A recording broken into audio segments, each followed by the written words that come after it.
ඔයා ඊයේ රෑ දෙකපු හීනේ මතකද? සමහර විට ඔයා අහසේ පියාඹන්න ඇති. නැත්තම් භයානක සතෙක් ඔයාගේ පස්සෙන් පන්නන්න ඇති. අපි හැමෝම හීන දකිනවා. ඒත් කවදාවත් ඔයා හිතුවද ඇයි මේ හීන දකින්නේ කියලා? මේවා අනාගතය ගැන කියන අනාවැකීද? එහෙම නැත්තම් මොලේ අපිත් එක්ක සෙල්ලම් කරනවද? අපි නිදාගෙන ඉද්දීත් මොලේ සම්පූර්ණයෙන් නවතින්නේ නැහැ.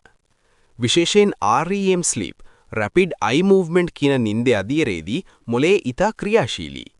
මේ වෙලාවේ තමයි හීන බොහොමයක් දකින්නේ. මතක සකස් කිරීම, memory processing. දවසේ අපි දැකපු, ඇහුණු, දැනුණු දේවල් මොලේ වෙන් කරලා වැදගත් දේ තබාගෙන අනවශ්‍ය දේ අයින් කරනවා. මේ ක්‍රියාවලිය හීන ලෙස අපට පෙනෙන්න පුළුවන්. හැඟීම් සමබර කිරීම, බිය, සතුට, දුක, කේන්තිය මේ හැඟීම් මොලේ විසින් හීන තුලින් සැකසීම සිදු කරනවා කියලා විද්‍යාඥයන් කියනවා. ඒ නිසා අපි කනස්සල්ලේ නිද්දී බය හීන, සතුටින් නිද්දී හොඳ හීන දකින්න පුළුවන්. මොලේ අහඹු සංඥා කතාවක් වෙනවා. නින්දේදී මොලේ අහඹු ලෙස සංඥා යවනවා. මොලේ ඒව කතාවක් වගේ එකට ගැලපුවාම හීනයක් හැදෙනවා. ඒ නිසා කවදාවත් නවුන දේවල්, අමුතු කතා හීන වෙලා පේනවා.